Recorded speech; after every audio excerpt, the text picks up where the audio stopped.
Hi gals. Well, it just stopped raining and I'm up here on my hike with the pups, and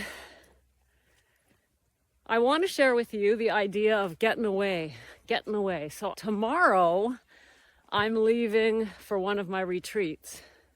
Periodically, about 4 times a year, I guess, I just get away. I go on mini retreats or whatever you want to call them. And these aren't necessarily guided by others. For me, often I'll just grab myself a Airbnb or a room somewhere within, a certain distance from home, and I'll just go and spend some time alone.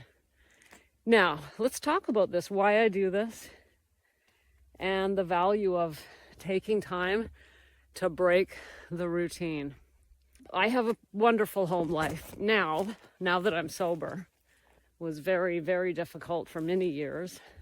In fact, we just had our 20th wedding anniversary last month, and the last few years have been far and away the happiest. But, it's sobriety, right? But anyway, my home life is great. I live with my husband, 2 dogs, 2 cats, and me.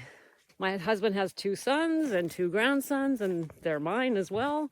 And that's basically my family, my immediate family. They visit now and then. So why do I get away? Why do I have to escape from this situation?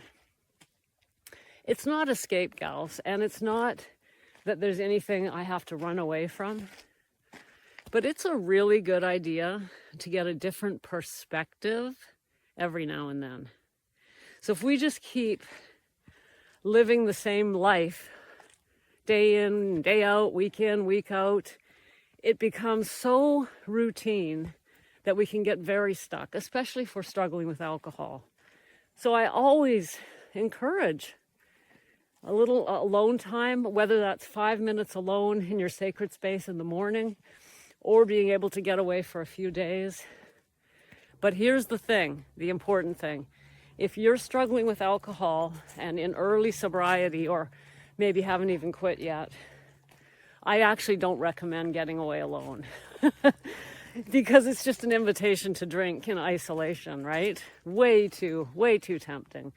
And I actually did that more than once when I was still drinking. I'd decide I'm going to go on retreat and not drink and pray and change my life. And, I'd go away for 4 days and just drink for 4 days. I didn't intend to, but that's how this works, right? So essentially, a retreat like this, I don't recommend for anyone in the first, I would say, 6 months of sobriety.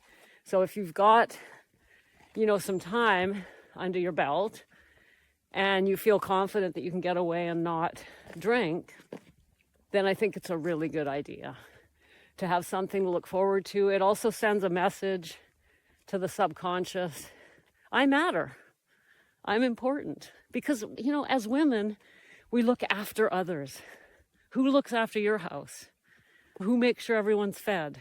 Who looks after the stuff in your house? You do.